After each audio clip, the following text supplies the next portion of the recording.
Hi friends, good afternoon. আমি ওয়েনিজ little forest থেকে ঐন্দ্রিলা।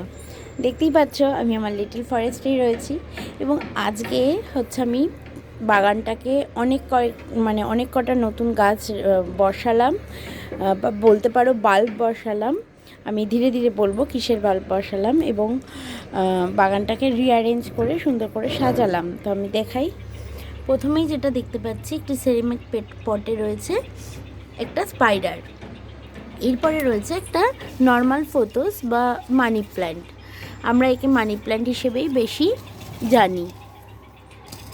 এই মানি প্ল্যান্টটা কিন্তু অনেকটা উপরে উঠে গেছে, সুন্দরভাবে আমি ওকে সাপোর্ট দিয়ে দিয়েছি।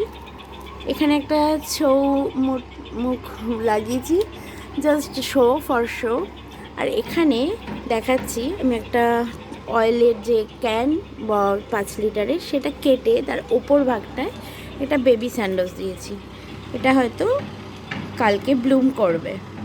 এটা খুব কিউট একটা প্ল্যান্ট, বেবি স্যান্ডোজ। একটু মিলিবাগের অ্যাটাক হয়, কিন্তু যদি একটু যত্ন করা যায়, খুব ভালো একটা hanging plant for balcony garden specially. আর এটার মাটিটা আমি বলে দিই, এটা কিন্তু খুবই একটা ঝুরঝুরে মাটি করে বানাতে হয়। একটুও জল ধরলে গাছটা মারা যায়। কারণ হচ্ছে এটা সাকুলেন্ট কাইন্ড অফ প্ল্যান্ট। যদি দেখো ওয়াক্সি এবং খুব ভালোই থিক। তো এই কারণে এই প্ল্যান্টের স্টেম এবং পাতায় জল ধরে রাখে, তার জন্য জল কম দিতে হয়। স্প্রে করে দিতে পারো, বাট উইন্টারে ডেইলি ওয়াটার দরকার হয় না। এরপর যেটা দেখাচ্ছি, এর আগেও তোমরা দেখেছো, একদমই শখের বসে পালং, হ্যাঙ্গিংয়ে পালং। এটার কিছু কিছু হয়তো খেয়েছি কখনো, কিন্তু পুরোটাই শখে করা। এই নয় যে চাষ খাওয়ার জন্য করা। এটা পুরোনো পাতাগুলো ড্রাই হয়ে গেছে। আর পাশে রয়েছে টগর। আমার এখানে কনস্ট্রাকশনের কাজ হচ্ছে, আমি ডেইলি স্নান করালেও পাতাতে ধুলো পড়ে যায়, কিন্তু শীতকালে তো ডেইলি স্নান করানো যায় না, তাহলে মাটি ভিজে থাকলে আবার মুশকিল। এরকম সুন্দর সুন্দর কড়ি আসে, ফুল ফোটে। এই ব্যালকনিতেই টগরটা খুবই বড় হয়েছে। এখানে একটা দেশি গোলাপের জাস্ট চারা বসানো হয়েছে সবে মাত্র। এখানে একটা ভ্যারিগেটেড অ্যাডেনিয়াম রয়েছে। অ্যাডেনিয়ামের এখন সিজন না, তাই ফেললাম না। এখানে রয়েছে সেই লঙ্কা গাছ, যেতে অনেক ফলন হয়েছে, এখন একটু কম। তার নিচে রয়েছে একটা পাতিলেবু গাছ। হয়তো পাতিলেবু গাছে ফলন আসতে দেরি হবে, বা যেহেতু ব্যালকনিতে, কিন্তু ফলন আসবে। হবে না বলে কোনো কিছু নেই, ইম্পসিবল বলে। এখানে সেই রেইন লিলি, অনেক কটা ভ্যারাইটির রেইন লিলি একটা চালি টবে দেওয়া আছে। আর এখানে আমি কিছু সর্ষে আর কিছু ক্রিপিংও রয়েছে নিচে, আর ওপরে রয়েছে, যেহেতু জল স্প্রে করেছি তার জন্য এগুলো এরকম হয়ে গেছে। এবার দেখাই যেটা সবচেয়ে মজার, ব্যালকনিতে সবজি। একটা পার্সেলের যে বক্স, তার মধ্যে প্লাস্টিক পেতে গোবর সারটা বেশি আর মাটি মিশিয়ে আমি আলু আর পেঁয়াজ দিয়েছি। তো দেখা যাক কতটা কি হয়। ভালোই গ্রো করেছে এখন অবধি। আরেকটা চালি টবের মধ্যে আমি কিছু ছোলা আর বাদাম দিয়েছি। একটি চওড়া পটে আমি 7টি গ্ল্যাডিওলাস দিয়েছি, এবং এখানেও 2টো গ্ল্যাডিওলাস আর এবং একটি টমেটো রয়েছে। এবার এই কর্নারে যাই।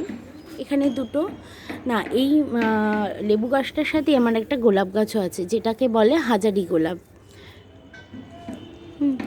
হাজারি গোলাপের পাশেই রয়েছে একটি লেবু গাছ, এই গাঁদা ফুল গাছ, একদমই দেশি গাঁদা।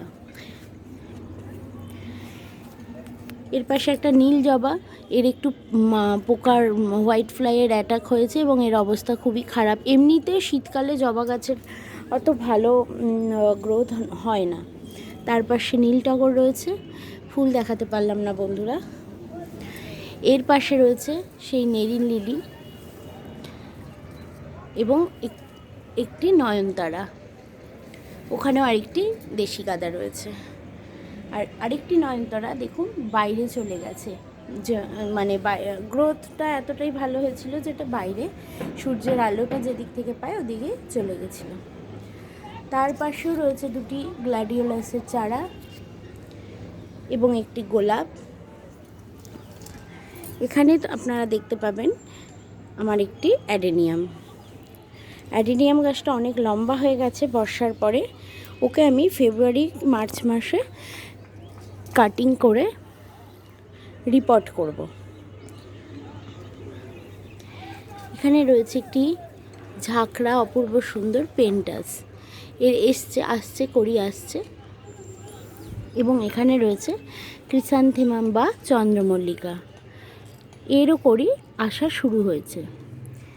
এখানে রয়েছে আরেকটি দেশি গোলাপ,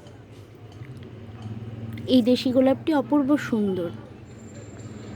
এখানে এক অদ্ভুত সুন্দর পাখি এসছে, আসলে ওদের এখানে খাবার দেই, জল দেই। তো এবার একটু ওপরে যাই, এখানে রয়েছে ক্যালাঞ্চোটা ফুল আসার জন্য, ফুল আসছিল না কেননা ব্যালকনিতে অতটা তো সেভাবে রোদ পায় না। ক্যালাঞ্চো একটু ওই মোটা পাতা আর মানে একটু ক্যাকটাস জাতীয়, আর এটা হচ্ছে ক্যাকটাসও নয় ঠিক, কিন্তু এটা স্টেম এবং পাতায় জল ধরে রাখে। এটা মরুভূমি বা যেখানে বলা যায় রুক্ষ শুষ্ক ওয়েদার, সেই এরিয়ার। তো ওই জন্য সেই রকম রোদ আমার ব্যালকনিতে